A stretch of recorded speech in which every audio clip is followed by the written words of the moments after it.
첫 번째 경기 울산 모비스 대 원주 DB 분석 시작해보겠습니다. 모비스는 일요일 홈경기에서 KT에 패했다. 팀 내 최다인 26분을 출전한 이우석이 상대의 강한 수비에 무너지며 단 2점에 그친 데다 웨인 듀오의 득점도 26점에 그쳤다. 수술 이후 돌아온 함지훈 복귀 효과로 남은 시즌 반격을 노렸는데 아직은 기대 이하의 모습이고 박무빈과 김국찬 등 백코트 자원의 득점도 없다. 빅맨 자원은 역할을 해주지만 2위를 차지하기 위해서는 이우석의 부담을 덜어줘야 한다. DB는 LG를 잡고 5위권 팀들을 추격했다. 부정맥 시술을 받은 오누아쿠가 빠졌지만 의리의 남자인 카터가 다시 돌아와 10분 정도를 버텨주며 스펠맨에게 휴식 시간을 줬고 정효군과 강상재 등이 높이로 기여 중이다. 리그 최고에 앞선 가드인 알바노가 본인의 역할을 충분히 해주는 것도 최근 상승세의 원인이다. DB의 승리를 본다. 모비스는 숀 롱과 게이지 프임 등 리그 최고 수준의 웨인 듀오를 보유했다. 그러나 함지훈 가세 효과가 크지 않고 백코트의 생산력 저하가 크다. 알바노와 이관희가 백코트에서 30점 이상을 합작할 수 있고 스펠맨이 웨인 대결에서 밀리지 않을 DB가 승리할 것이다. 두 번째 경기 KB스타즈 대 우리은행 분석 시작해보겠습니다. KB는 원정 2경기에서 1승을 따내며 강점이 있는 청주로 돌아왔다. 1차전 패배 이후 2차전에서도 막판 상대에게 공격권을 넘겨주며 패색이 짙었지만 모해가 극적인 버저비터를 터뜨렸다.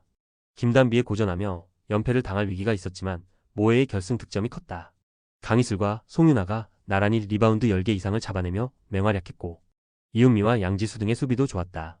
우리은행은 종료 4초 전 나온 김단비의 클러치 에러가 패배로 이어졌다. 공격권을 갖고 있었기에 공을 소유하기만 해도 되는 상황이었는데 상대의 압박 수비에 패스 미스를 범했고 마지막 모해의 슈팅 시도를 막지 못했다. 이명관이 무득점에 그친 데다 김단비를 포함한 4명의 선수만 득점했기에 치고 나가지 못한 것이 컸다. 우리은행의 승리를 본다. KB가 2차전 기분 좋은 승리를 거두고 돌아오긴 했지만 경기 내내 앞서는 팀은 분명 우리은행이다. 또 직전 경기에서 범실을 저지른 MVP 김단비가 경기에 더 집중력을 끌어올릴 것이기에 KB 수비 코트를 폭격할 수 있다. 이명관과 김혜진 등이 강희슬을 시리즈 내내 잘 제어 중인 우리은행이 승리할 것이다. 세 번째 경기 OK금융그룹 대 대한항공 분석 시작해보겠습니다. OK는 우리카드 원정에서 승점 추가에 실패했다. 신호진을 앞세워 첫 세트를 가져가며 승리를 노린 경기였는데 2세트 이후 상대의 송명근과 알리쌍포를 막아내지 못했다. 김건우와 박성진, 김웅비 등이 아웃사이드 히터로 나섰는데 웨인 아포짓이 활약한 상대에 패했다. 연패를 간혹 끊어내며 고춧가루 역할을 하기도 했지만 시즌 내내 부진한 모습이다. 대한항공은 직전 경기에서 현캐에 패했다. 요스바니가 부상 여파로 빠진 경기였지만 정지석과 김민재, 김규민 등이 잘해주며 경기를 풀세트로 끌고 갔지만 승리까지 한 발이 모자랐다. 임재영과 정한용 등 정지석의 아웃사이드 히터 파트너로 나선 선수들의 성공률이 안 나왔기에 레오와 허수봉 쌍포를 저지하지 못했다.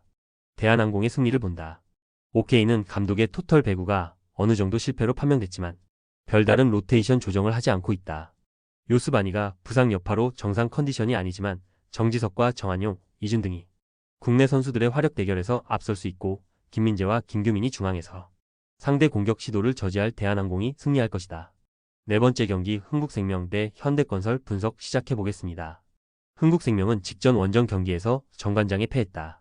먼저 2세트를 잡으며 승리를 가져가나 했지만 리버스 스위패를 당했다.